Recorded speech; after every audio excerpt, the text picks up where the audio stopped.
Welcome to the 14th episode of Ship of the Week. Some ships are remembered less for their gallant or dependable service toward a given role and, instead, for the sheer novelty of their very existence. The little greyhound Turbinia is certainly one of the latter. The early days of steam engines were dominated by towering reciprocating engines, the efficiency of which, as the 20th century approached, appeared to have plateaued, with some of the fastest ships making somewhere between 20 and 25 knots. In the 1880s and 90s, the celebrated British inventor and engineer Sir Charles Parsons was busy developing turbogenerators, applying steam turbines to electricity production at his company's facilities in Newcastle. The first serviceable compound model that appeared in 1887 is depicted here, and as the capability of his designs improved, Parsons became interested in their practicality in ship propulsion. It was out of this curiosity that Turbinia was born. Launched in 1894 at Wallsend, Turbinia was a tiny thing, stretching a little under 105 feet in length and just 9 feet from rail to rail at her widest point. She displaced about 44 tons. Her original single-propeller configuration proved unsatisfactory during her builder's trials, and 2 additional shafts were added port and starboard of the center line. Her Parsons turbines performed splendidly in this configuration, and Turbinia boasted a top speed of more than 34 knots, simply astounding to contemporary observers.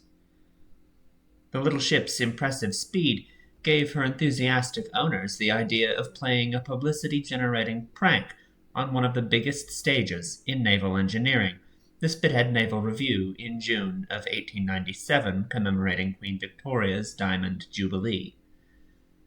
In full view of the assembled crowd, VIPs, the British Admiralty, the Prince of Wales, and rows of the Queen's Navy riding at anchor, Turbinia zipped about to the delight of onlookers and the dismay of the Navy motor launch charged with chasing her.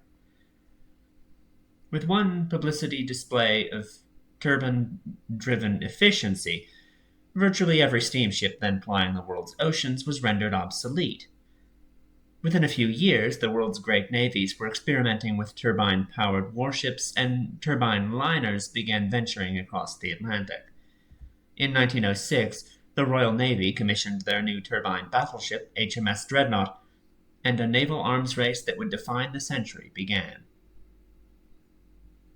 In 1907, while Turbinia was tied up along the River Tyne, a new ship called Crosby, launched down a slipway opposite her, careened across the river and plowed into her. Nearly crushed, Turbinia was deemed salvageable because her expensive machinery far aft in the hull was spared, and she was given complete repairs. As marine turbines continued to mature, they were given a stamp of confidence when the Cunard Steamship Company ordered them for their new liner Mauretania, pictured here with her elder and far smaller sister Turbinia shortly after Mauretania entered service in 1907. Never again would a blue-ribbon Atlantic record holder not carry turbines, and the little Turbinia paved the way. Today, after a period of time in multiple pieces and multiple museums, Turbinia sits fully restored as the pride of Newcastle's Discovery Museum collections, and a member of the National Historic Fleet.